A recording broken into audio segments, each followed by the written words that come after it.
Let's get into the last chapter of our workflow, style and export. Our objectives here are going to heavily depend on our stylistic preferences, but I'm going to suggest a couple of ideas and tools, and then hopefully you can adapt them and use them for your own style. We will also be sharpening and exporting the image. The tools I'll be using here are going to be curves, selective color, the color blending mode, the texture slider, and lastly an exporting tool by Greg Benz. The steps I'll be taking to stylize the image here are of course much more subjective than anything in the retouch and are very specific to my taste. My objective in showing you this process is to introduce you to some of the tools that I use and to offer some ideas and suggestions on how to use them. Ultimately, you'll want to build a look that best suits your preference. First, let's discuss a little bit of digital makeup. The method that I like to use to apply any sort of digital makeup is going to be a new layer in color blending mode. Some people prefer to work in soft light blending mode. However, personally, I prefer color as I find it to be a little bit more predictable. Soft light is a bit more of a wild card. The first thing I'm going to do is sample one of the more prominent colors in the face, which is going to be the lip color. So for example, I can take this lip color and apply it to the cheeks as a form of blush. I could also apply it to the nose if I was into that look. Personally, it's not my style. I love applying this color slightly around the outer corners of the eye, pretty much where the eyeshadow is. So there's the before, and that's the after. And as you see, it just offers it a little bit of color and saturation, which really makes her blue eyes stand out a lot more. Here's the before and the after. Other areas where the blush can go is right above the eyebrows, as long as we're subtle about it. And as I mentioned, the nose. I'm also going to, consolidate these lips a little bit. There are some areas that are less saturated, so we can add in a little bit more of that lip color there. We have to be very careful, for example, painting into areas that are, naturally darker, because they will become oversaturated very quickly. So we need to keep that in mind when working with the color blending mode. Okay, let's take a look at the lips. Here's the before and the after. And as you can see, we've just sort of filled in that lipstick color a little bit more. Let's take a look at that blush color overall. Here's the before and the after. And as you can see, it just brings a little bit of life into her face.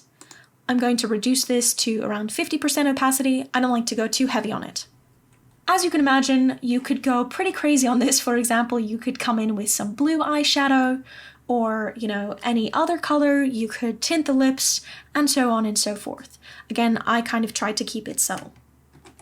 At this point, I'd also like to come in with one more last reminder to go check out some tutorials on makeup, because this is also not something that you really want to wing. You really kind of want to have an idea of where it's flattering to add pops of color in the face and where it's not as much of a good idea. Next up, let's take a look at some options for adding some extra definition and depth to the face. I usually like to start out with a simple tone curve. So I'll pull up a curves adjustment, and I'm just going to work in the RGB mode instead of in the individual channels. I usually like to use the hand tool when working with a curve, and if you're new to curves, I would recommend by starting out with only 2 nodes at a time. This here is a node. We can add as many as we like, but the more we add, the easier it is to mess up a curve. So once again, I would only recommend 2 at a time, and I would also recommend trying to adhere to an S shape. So as you can see, this is an S shape. Meanwhile, this here is a reverse S shape, and that automatically kind of messes with our image and does some damage. So once again, something I try to stay away from if you are new to curves. So in this case, we're going to build a contrast curve to expand the contrast in the face. Why would I choose a curve instead of any of the other contrast tools? Because a curve will let us custom tailor where we want to expand the contrast. Let me show you what I mean. Here's an example of expanding contrast between the highlights and the midtones. Let's take a snapshot of that and then reset this curve. Here's an example of adding contrast between the midtones and the shadows. And that's a snapshot of that. Let's compare the two. Here's the first adjustment, here's the second adjustment. This is the same amount of contrast that we've applied, but we've applied our nodes in different places on the curve, so we have entirely different effects seen in the skin. This is why I love curves so much. They give us endless amounts of flexibility. So in this case, I'm going to choose a highlight point. So whichever highlight point I want to find, either around the cheek here or one of the higher points around the nose. Maybe I'll choose a cheek one. And I'm going to pull that up just a tiny bit. I don't want to, lose any detail in the highlights, so I'm just going to pull it up a tiny bit. Next, I'm going to choose some sort of middle tone. I don't want to go too far into the shadows. I do want to add some definition to, the midtones and highlights. So I'll choose some sort of a midtone right around here and bring that down. Let's take a look at the before and after of this tone curve. Here's the before and here's the after. As you can see, that has added some really nice contrast and definition to the face overall. Now, something that it has also done is that it has added some saturation, which I'm not too happy with. The good thing is that we can use a blending mode that will eliminate the effects of the color and only affect the luminosity. As you might expect, that will be the luminosity blending mode, right down here. So here's the before and the after, and as you can see, we've only affected the tone without affecting the color. Let's take a look at that and see if it needs any modification. Here's the before and the after. So that's some nice extra definition. I'm pretty happy with that. I'm good to move on from here. Next, I like to add some extra definition to the eyes with its own tone curve. So I'm going to pick the sharper eye, in this case, I guess it's this one, and I'll give it its own specific curve. Once again, I'm going to work with the hand tool, and I'll pick two nodes. One will be the brightest part of the iris that I can find, and that is going to be excluding any sort of catch light. So I'm going to ignore the catch light, and I'm just going to look in the iris. And if I hover around, then you'll see the node move up on the curve. So once again, I'm trying to find the highest point possible. So probably somewhere right around here. I'll pull that up. And then I'm going to try to find the darkest point possible in the iris, probably right around here, and I'll bring that down. And I want that to be either to a point where input equals output, or the output is even lower than the input. So maybe here, I'll just go a little bit lower. Let's invert this curve and just paint it onto the eyes.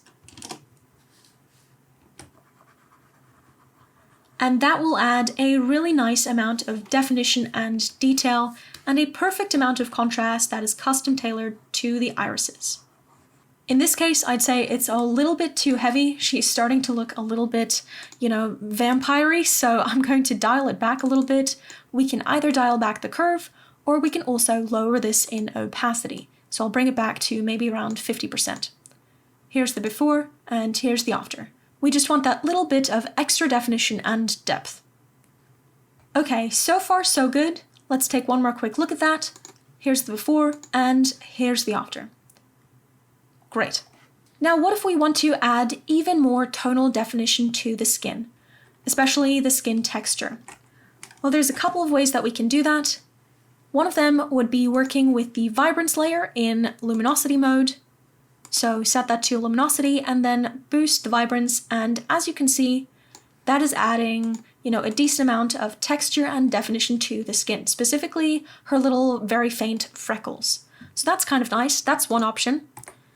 And the other option would be to work with the black levels in the selective color. So for this, I'll go into the yellow and red channel, since that's where the skin sits, and I'll mess around with this black slider. As you can see, that's also adding its own version of definition to the skin, especially if her freckles are a slightly different color than her overall skin. Let's take a look at the reds. And that's going to be a slightly different version of the definition than in the yellow channel. So if this is the look that you like, then continue moving forward with that. Personally, I'm going to keep it as is for now. Now, lastly, I want to move into a little bit of color style. Here, once again, we have a couple of options. If we only want to modify saturation, a curve in color blending mode is a really cool way to go. This is a really great way to boost saturation in a natural looking way without overwhelming the image with color. Let's take a look. If we raise this curve, as you can see, the result will be to saturate the shadows and desaturate the highlights. We can even bring this to an extreme, which is where you'll see that the skin starts turning gray in the highlights and, the shadows become very heavily oversaturated. By the way, bringing the curve the other way will do the exact opposite. It will saturate the highlights and desaturate the shadows. Maybe that's a look that you're going for instead. So in my case, I'm just going to raise the curve a little bit. And if I find there to be any hot spots of saturation, I can just go ahead and carefully remove those with an eraser in the mask. As you probably know, saturated areas attract a lot of attention, so if there are any high saturation spots that we don't want to attract attention, this is a good time to remove those. So, for that adjustment, here's the before, and here's the after. And as you can see, that's just added a really nice amount of color. Might take some of that saturation off her lips, as that's a little heavy. Here's the before, and the after. Lastly, let's take a look at hue. Now, the simplest way to tint an image is going to be to separately tint the highlights and the shadows. A very basic approach to this would be to use the selective color and tint the whites and the blacks. For example, we could tint the whites, green, and we could tint the blacks with magenta. These are complementary colors, so we'll know we're establishing a little bit of extra hue contrast in addition to all the other contrast we've already created here. So here's the before and the after. Now, as you can see, we don't have a lot of flexibility here. So personally, I prefer to use the curves as these have, full flexibility in terms of where we place our highlights and midtones and shadows. So in this case, since we're working on just color, I'm going to move into color blending mode, and I'm finally going to tackle these RGB curves. And once again, if you are new to curves, I wouldn't recommend diving right into these. I would give it a little bit of time just working with the tone curve and then get started with RGB curves. If you are ready to get started with colored curves, I would say only work with 2 of them at a time, because when you work with 3 at a time, you'll start accidentally canceling them out against each other, so that can be unproductive. In my case, I'm going to choose to work with blue and green. Now what we want to do in these individual channels is build S-curves, just the same way that we would in the tone curve. In my case, I'm going to choose to raise the highlights in the blues and lower them in the shadows. So here, I'll take the highlight on the tip of the nose and raise that, and then I'll take a mid-tone, for example, and lower that. Once again, I'm only working with 2 nodes. We can make this more complex as we become more adapted to the tool, but to start out, 2 nodes are great. Now I'm going to make a similar adjustment in the green channel. I'm going to raise this nose highlight, and yes, I'm picking the same exact spots. And then I'm going to lower this midtone. And depending on how far I lower it, that's going to, determine the shadow color. So if I go lower on it, it's going to be more red. Meanwhile, if I go higher on it, it's going to be more of just a warm orange color. So for example, this is a version of a color that we could create with curves. Here's the before and the after. This is pretty subtle. If we want to go more extreme on it, we can definitely just modify these nodes. So for example, like this, and I can do the same with the blue, raise that, and then modify the lower node to match that. So here we have cooled down the highlights and warmed up the shadows. Here's the before and the after. This is a look that I go for a lot. Now we have, a lot of alternatives. We could, for example, raise the blues in the shadows instead, and also raise the greens. And then we would have more balanced shadows and just have those cyan highlights. So something like that. As you can see, there's a ton of flexibility with this tool. In this case, I'm going to stick with this. I might dial it back in opacity a little bit to make it a little more subtle. Bring it around 70%, and I'll call this my color. Now that we've done our color shifts, we may have introduced some color casts to areas that should remain white. Usually this includes the whites of the eyes and the teeth. In some cases, these might just need whitening either way. For example, we might have, some red blood vessels in the eyes or some yellowness on the teeth. Another scenario where we might need to correct the whites would be if we didn't import a balanced image from Camera Raw, but instead made a deliberate choice for a warm or cool color temperature. In any of these scenarios, I would take a vibrance layer, lower the vibrance, and carefully mask that onto any areas affected. I would always do it at the very end, since, as I mentioned, our color shifts in the stylization might affect the whites. It's also important to keep this adjustment natural looking and relative to the overall color shift. In this case, as in many others, the whites of Keep's eyes look perfectly natural, so I'm not going to mess with them. If you import a balanced raw, you will very, very rarely end up having to whiten the eyes. Okay, so let's wrap up the stylization on this image. I'll add all these together into a folder, and we can take a look at that together. Here's the before, and here's the after in terms of my stylistic decisions. Once again, here's the before. First, we added a little bit of makeup. Again, I kept it very subtle. This is not a technique that I go heavy on. Next, I expanded the tone and added some overall contrast to, the skin and the image. If we wanted to, we could also mask this tone off of any areas where we don't want it. Next, I added a little bit of contrast to the irises specifically. And then I moved on to saturate the shadows while desaturating the highlights. Lastly, I added a little bit of color stylization, adding some greenish cyans in the highlights, and keeping the shadows fairly neutral. So that's it for my style. At this point, I'd say that we are ready to go ahead and sharpen and export the image. Now, when we discuss sharpening at the end of an edit, that really divides into two different types of sharpening. One is creative sharpening, which we apply to the full resolution image before resizing and exporting. And the other one is output sharpening, which essentially compensates for any sharpness lost once we downsize the image for export. So let's take a look at creative sharpening. As the name suggests, this is just as subjective as any other step of the edit and is thus also optional. Creative sharpening can be applied either locally, such as on specific features, or on the entire image, or both, of course. There are many different methods that people like to use for this step. A high-pass filter, an unsharp mask, the Smart Sharpen tool, the clarity or texture sliders, and plenty of others. You might already have a favorite method, or you might want to explore some new ones.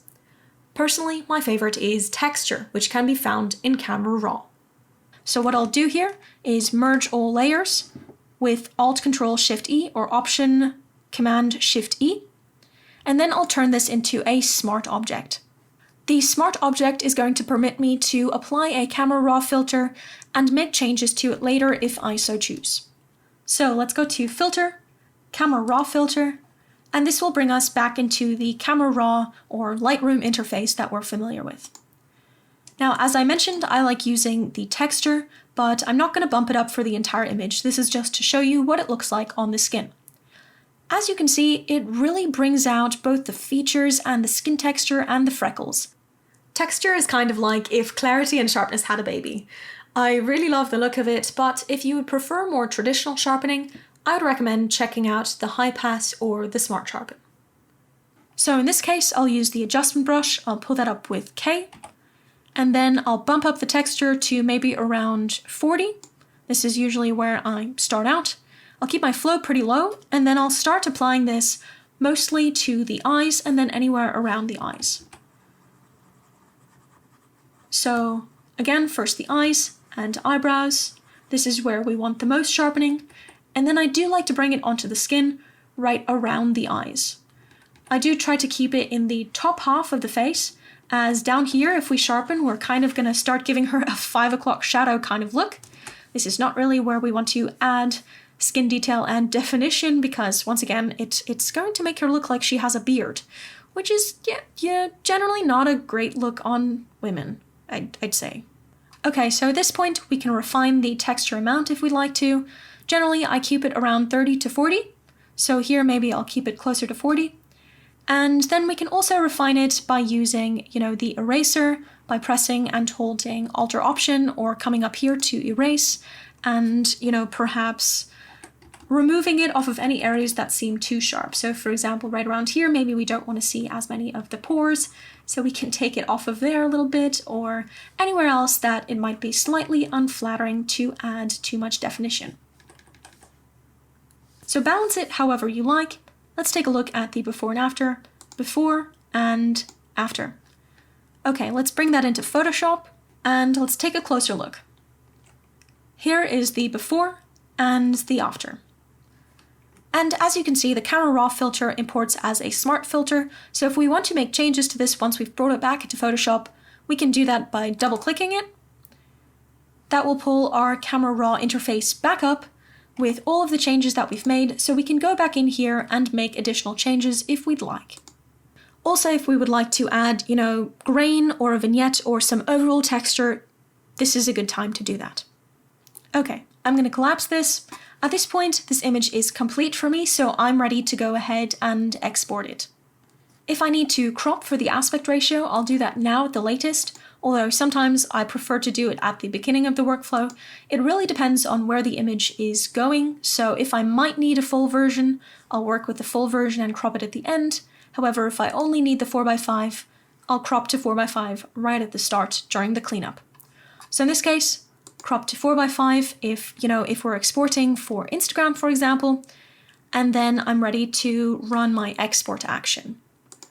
My export action exports a JPEG for web, and the resolution of this action is optimized for Instagram. This action is attached to the download so you can import and use it. However, if you want to know the individual steps that make up this action, we'll go through those manually right now. First, we want to go to Edit and Convert to Profile and set that profile to sRGB. At that point, it's going to flatten the image, but that's okay because we can undo this. Next, we want to go to Image, Image Size, and type in our width.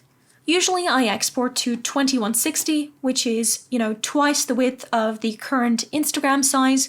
You can also export to 1080, which is what a lot of people do. So that's the exact size that Instagram takes. To be completely honest, I've never really seen any sort of quality difference. This is really, really minute details. So personally, I can't really recommend either of the options. So in this case, let's stick with 1080p as the width. For the resample, we'll pick bicubic sharper, and this is actually the output sharpening that we are applying as we're resizing the image. So it compensates perfectly for the exact amount of resizing. Let's hit OK. And then we can go ahead and save as a JPEG. JPEGs will automatically be broken down into an 8-bit version instead of a 16-bit, but if you're saving as any other file type, for example, PNG, then you will also want to go ahead and switch the image mode down to 8 bits per channel before saving. When you're done saving, just make sure to go back in your history to recover your project layers at full size. Once again, all the steps that we just went through are combined in this export action. Now, I do want to offer you guys an alternate, slightly more elegant method of exporting. This method uses a web output sharpening and export tool developed by Greg Benz. It is free to download, so I'll include Greg's link in the attached text file so you can install it if you'd like. The tool will then show up under Filter and Web Sharpen. We can stick with these dimensions, 1080 by 1350 for Instagram, but of course adjust them based on whichever platform you intend to use the image. Then you can choose the sharpening amount. I would recommend testing it at 100 first, and then feel free to dial it up or down if you'd like more or less. Confirm your output path and hit Sharpen, which will run the script and look something like this and create a sharpened web export of your file. Alright, so let's do a final recap of all the steps that we went through in this walkthrough. This is what we started out with. This is the raw file straight out of camera with auto white balance. This is what we finished with. This is after retouching and adding some style and sharpening. Let's break that down. First, we started with camera raw adjustments. Then we went into the cleanup and distraction removal. Next, we did some local dodge and burn. We can also take a look at this with the assist on to make it a little bit more apparent. So here's the before and the after. One more time in color, here's the before and the after. Next up, we did some contouring, and then we went into skin color correction. This is our full retouch, so here's the before and the after. Lastly, we did a little bit of stylization, which started out with some makeup, then we added a tone curve, and then we added some tones specifically for the eyes. We finished off with some coloring via a saturation adjustment, and lastly a specific hue adjustment. We concluded the edit with some sharpening via texture, and then went ahead and exported. One last time, here's the before and here's the after. Good work!